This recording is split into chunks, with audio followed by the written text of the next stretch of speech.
Assalamualaikum warahmatullahi wabarakatuh. Perkenalkan, nama saya Cipta Jailan dengan NPM 0227221123, Prodi Akuntansi, Fakultas Ekonomi dan Bisnis, Universitas Hairun Ternate. Sebelumnya, terima kasih kepada Bapak Suwito, SE, MSI, AK, CSRS, CSRSA, selaku dosen pengampu mata kuliah metode penelitian. Di video kali ini saya akan menjelaskan sedikit tentang fenomenologi. Langsung saja. Fenomenologi adalah metode penelitian yang bertujuan untuk memahami dan mendeskripsikan pengalaman manusia dari sudut pandang orang pertama. Fenomenologi berfokus pada bagaimana orang mengalami dunia dan bagaimana mereka memaknai pengalaman mereka. Selanjutnya ada 3 metodologi penelitian fenomenologi, yaitu pertama, pengumpulan data, yaitu dengan cara dikumpulkan data melalui wawancara mendalam, observasi partisipan, dan analisis dokumen pribadi. Yang kedua, analisis data. Analisis data dilakukan untuk mengidentifikasi tema dan pola yang muncul oleh pengalaman para peserta. Dan yang ketiga, interpretasi data. Peneliti menginterpretasikan data untuk memahami makna yang terkandung dalam pengalaman para peserta. Fenomenologi juga mempunyai kelebihan dan kelemahan masing-masing. Adapun kelebihan fenomenologi yaitu memberikan pemahaman yang mendalam tentang pengalaman manusia, mengungkapkan perspektif orang pertama yang sering diabaikan dalam penelitian tradisional, membantu peneliti untuk memahami bagaimana orang memakai dunia mereka. Dan kekurangannya yaitu sulit untuk digeneralisasikan ke populasi yang lebih luas, membutuhkan waktu dan sumber daya yang signifikan yang untuk dilakukan bergantung pada kemampuan peneliti untuk menunda prasangka dan asumsinya sendiri.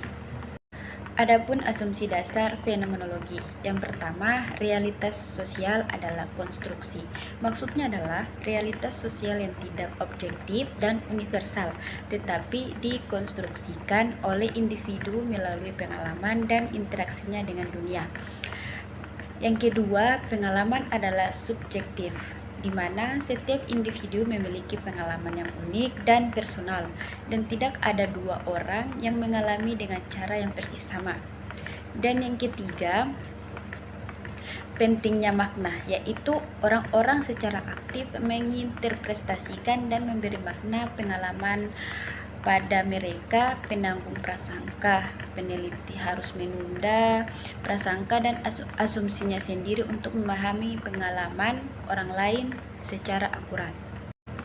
Sulit untuk mengatakan secara pasti berapa banyak tokoh fenomenologi yang ada, karena fenomenologi adalah tradisi pemikiran yang luas dan beragam dengan banyak aliran dan pemikiran yang berbeda. Namun beberapa tokoh fenomenologi yang paling terkenal dan berpengaruh antara lain: 1. Edmund Husserl. Dianggap sebagai pendiri fenomenologi, Husserl mengembangkan metode fenomenologi untuk menyelidiki struktur kesadaran dan pengalaman manusia. Dan yang kedua, Martin Heidegger, mantan murid Husserl. Heidegger mengembangkan fenomenologi eksistensial yang berfokus pada pertanyaan tentang keberadaan dan makna hidup manusia. Dan yang ketiga, Maurice Merleau-Ponty. Merleau-Ponty mengembangkan fenomenologi persepsi yang berfokus pada bagaimana kita mengalami dunia melalui tubuh dan indera kita. Dan yang keempat, Jean-Paul Sartre. Sartre menggunakan fenomenologi untuk mengembangkan eksistensialisme, sebuah filosofi yang menekankan kebebasan dan tanggung jawab individu.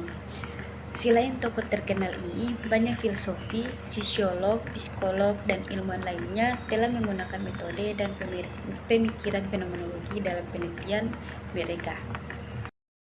Ada beberapa contoh penelitian pada fenomenologi. Yang pertama, studi tentang pengalaman pasien dengan penyakit kronis. Yang kedua, studi tentang pengalaman para imigran di negara baru. Dan yang ketiga, tentang pengalaman anak dengan bullying. Contoh penelitian fenomenologi: studi tentang pengalaman anak-anak dengan bullying. Penelitian fenomenologi tentang pengalaman anak-anak dengan bullying dapat dilakukan untuk memahami bagaimana bullying memengaruhi kehidupan mereka. Penelitian ini dapat membantu untuk memahami dampak bullying pada anak-anak, bagaimana bullying memengaruhi perasaan, pikiran, dan perilaku mereka. Memahami bagaimana anak-anak mengatasi bullying, apa strategi yang mereka gunakan untuk menghadapi bullying, dan mengembangkan intervensi yang lebih efektif. Bagaimana penelitian fenomenologi dapat membantu untuk mengembangkan intervensi yang lebih efektif untuk mencegah dan mengatasi bullying. Penelitian fenomenologi tentang bullying telah menemukan bahwa bullying dapat memiliki dampak yang signifikan pada anak-anak. Bullying dapat menyebabkan penurunan harga diri. Anak-anak yang dibully mungkin merasa malu dan tidak berharga dan tidak disukai. Kecemasan dan depresi. Anak-anak yang dibully mungkin merasa cemas, depresi, dan bahkan suicidal. Dan yang kualitas belajar dan berkonsentrasi. Bullying dapat mengganggu kemampuan anak-anak untuk belajar dan berkonsentrasi di sekolah. Masalah kesehatan fisik. Bullying dapat menyebabkan masalah kesehatan fisik seperti sakit kepala, sakit perut, dan masa tidur. Penelitian fenomenologi juga menunjukkan bahwa anak-anak mengembangkan berbagai strategi untuk mengatasi bullying. Beberapa strategi yang umum digunakan adalah: yang pertama, menghindari situasi bullying. Anak-anak mungkin mencoba untuk menghindari tempat atau orang yang membuli mereka. Melawan balik. Anak-anak mungkin mencoba untuk melawan balik secara fisik atau verbal, kemudian mencari bantuan dari orang dewasa. Anak-anak mungkin mencari bantuan dari orang tua, guru, atau konselor. Penelitian fenomenologi dapat membantu untuk mengembangkan investasi yang lebih efektif untuk mencegah dan mengatasi bullying. Intervensi ini dapat fokus pada meningkatkan kesadaran tentang bullying. Penting untuk meningkatkan kesadaran tentang bullying dan dampak negatifnya pada anak-anak. Kemudian mengembangkan program pencegahan bullying. Program pencegahan bullying dapat membantu untuk menciptakan lingkungan sekolah yang lebih aman dan suportif. Kemudian memberikan pelatihan pada staf sekolah. Staf sekolah perlu dilatih untuk mengenali bullying dan cara untuk meresponnya secara efektif. Dan selanjutnya memberikan dukungan pada anak-anak yang dibullying. Anak-anak yang dibullying membutuhkan dukungan dari orang dewasa untuk membantu mereka mengatasi pengalaman bullying.